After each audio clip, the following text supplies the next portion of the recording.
आज ही Doubtnut app download करें। Doubtnut पर अपने सभी गणित, रसायन विज्ञान, भौतिक विज्ञान और जीव विज्ञान के डाउट्स का करो सफाया। बस प्रश्न की फोटो खींचो, एक ही प्रश्न को क्रॉप करो और तुरंत वीडियो सोल्यूशन पाओ। अभी डाउनलोड करें। दिए गए प्रश्न में पूछा गया है कि एक समान चुंबकीय क्षेत्र में यदि कोई एक आवेश युक्त कण किसी निश्चित प्रारंभिक वेग से उस क्षेत्र के समानांतर गमन करता है तो कण की गति का पथ कैसा होना चाहिए या कैसा होगा, हमें इस प्रश्न में ज्ञात करना है। जिसे यदि हम सबसे पहले समझे तो हम पहले सर्वप्रथम एक समान चुंबकीय क्षेत्र की दिशा देखेंगे। हमने यहाँ पर एक समान चुंबकीय क्षेत्र की दिशा बनाई हुई है, जिसे यदि हम किसी सदिश राशि b से व्यक्त करें तब इसका मान चुंबकीय क्षेत्र की दिशा के अनुसार इसका मान b सदिश होगा। इस क्षेत्र पर यदि इसी दिशा पर कोई कण किसी निश्चित वेग से आगे बढ़ रहा है, यहाँ पर हमने एक कण की तुलना की है जिस वो प्रारंभिक वेग u से यदि इसी दिशा पर गतिमान है, इस दिशा पर गतिमान है अर्थात इसकी दिशा चुंबकीय क्षेत्र की दिशा के बिल्कुल समानांतर है।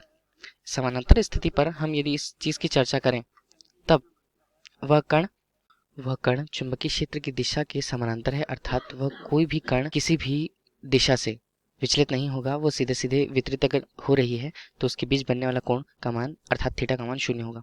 जहां हम यदि चुंबकीय क्षेत्र बी के कारण उस पर लगने वाले बल की गणना करें तब यह नियम के अनुसार इस बल की गणना हम उसके आवेश तथा चुंबकीय क्षेत्र की दिशा और विभवांतर की दिशा के प्रारंभिक वेग के अनुसार उसके निश्चित जिसे हम मान के चले हैं तब यह b और हमने इसे u से प्रदर्शित किया है, यह इसका बल होगा। यदि सदिश रूप से इसे हटाएं तब हटाने के पश्चात इसका मान यदि हम बल की गणना करें तब वह आवेश q u गुणा साइन थीटा के बराबर होगा, जिसे हम समीकरण 1 नाम देते हैं। इस सूत्र में यदि हम एक निश्चित मान को लेकर के इनके मान को आगे बढ़ाते जाएं तब f का मान यदि हमारे पास q आवेश के रूप में कोई मात्रा मौजूद है, चुंबकीय क्षेत्र b की दिशा या b की तीव्रता जो हमें ज्ञात होनी चाहिए उसका एक निश्चित वेग तथा यदि साइन थीटा के रूप में हम यहाँ पर कोण के रूप में इसे 0 डिग्री ले लें तब इसके मान के अनुसार इस पूर्ण संख्या का मान 0 होगा, क्योंकि गुणनफल के कारण पूर्ण रूप से बल का मान हमारे पास 0 आने वाला है।